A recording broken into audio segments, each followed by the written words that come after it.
സുഖമാണോ സുഖമാണ് ചിത്രത്തിനെ അഭിനന്ദിച്ച് വിദ്യാഭ്യാസ മന്ത്രി വി ശിവൻകുട്ടി. അരുണലാൽ രാമചന്ദ്രൻ സംവിധാനം ചെയ്ത സുഖമാണോ സുഖമാണ് രണ്ടാം വാരത്തിലേക്ക് വിജയകരമായി കടക്കുമ്പോൾ ചിത്രം കണ്ട ശേഷം അഭിനന്ദനവുമായി വിദ്യാഭ്യാസ മന്ത്രി വി ശിവൻകുട്ടി സമൂഹമാധ്യമത്തിൽ ഇപ്രകാരം കുറിച്ചു. ഒറ്റപ്പെടൽ എന്ന വലിയ സാമൂഹിക യഥാർത്ഥത്തെ അടയാളപ്പെടുത്തിയ ചിത്രമാണ് സുഖമാണോ സുഖമാണ്. അരുൺലാൽ രാമചന്ദ്രൻ തിരക്കഥയും സംവിധാനവും നിർവഹിക്കുന്നത്.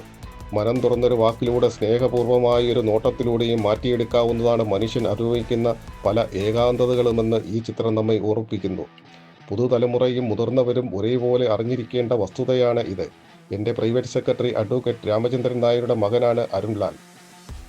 പ്രേക്ഷകരുടെയും നിരൂപകരുടെയും മുക്തകണ്ഠമായ പ്രശംസ നേടിയ സുഖമാണോ സുഖമാണ് ചിത്രത്തിന് മാത്യു തോമസ്, ദേവിയ സഞ്ജയ്, ജഗദീഷ് എന്നിവരാണ് പ്രധാന കഥാപാത്രങ്ങളെ അവതരിപ്പിക്കുന്നത്.